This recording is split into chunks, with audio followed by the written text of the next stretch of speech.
Welcome to Red-Handed Crimes channel. Don't forget to subscribe. The school bell rang, signaling the start of another long day at the small-town high school. Mrs. Evelyn Carter, a seasoned teacher with over 30 years of experience, sipped her coffee as she prepared for her first class. The halls were filled with laughter and chatter, but her eyes were fixed on one student, Daniel Reed. Daniel was quiet, always sitting in the back of the classroom.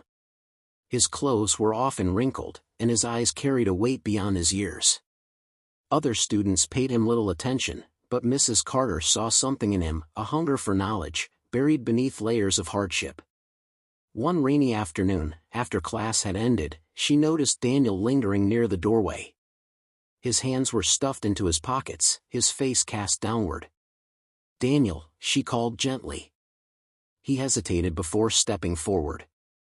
"Mrs. Carter. I don't think I can do the assignment." Concerned, she gestured for him to sit. "Tell me why." With a sigh, he admitted, "I don't have a computer at home. My mom, she works late. We barely have money for rent. I can't go to the library because I have to watch my little brother."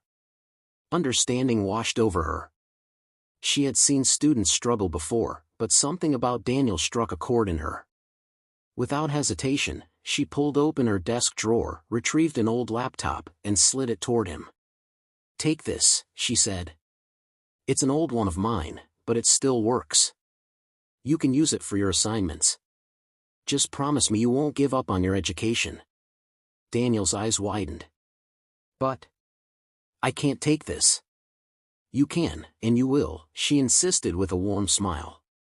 "And when you become successful, you can pay it forward." Daniel took the laptop, his voice barely above a whisper.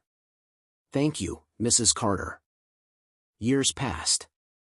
Mrs. Carter continued teaching, watching class after class graduate and move on. Life was quieter now, she was nearing retirement and sometimes wondered if she had made a real impact. She had lost track of Daniel after he graduated. He never returned for visits like some of her other students. Occasionally, she wondered what had become of him. Had he gone to college? Had he found success? Or had life swallowed him whole, as it did to so many struggling students? On a cold December morning, she received an unexpected letter. The envelope was simple, the handwriting familiar but aged. "Dear Mrs. Carter. You may not remember me, but I will never forget you.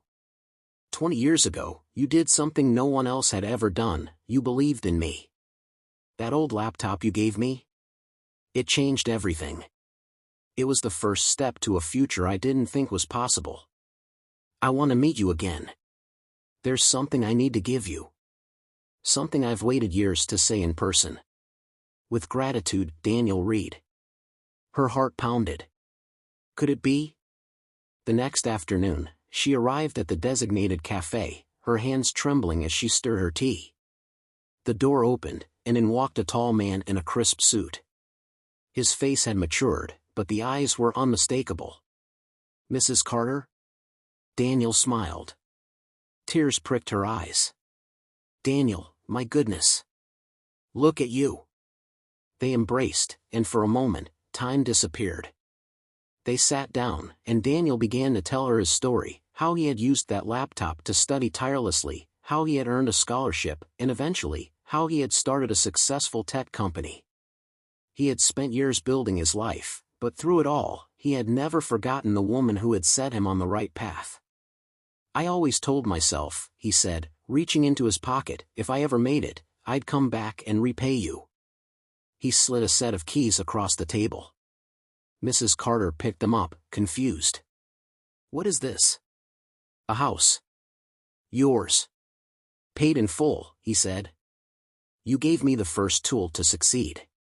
Now, let me give you a place where you can enjoy retirement without worries." Mrs. Carter gasped, her vision blurred with tears. "Daniel. I can't accept this." "Yes, you can," he insisted. "You changed my life. Now it's my turn." Mrs. Carter moved into her new home a few weeks later, still in awe of how one act of kindness had come full circle. She thought about all the students she had helped over the years, wondering how many other lives she had touched without even knowing.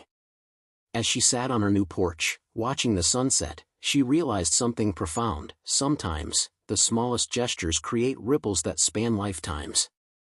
And as for Daniel, he continued his mission to give back, funding scholarships for underprivileged students, ensuring that no child would be held back by circumstances beyond their control. As he once promised, he paid it forward. Thanks for watching. Don't forget to subscribe.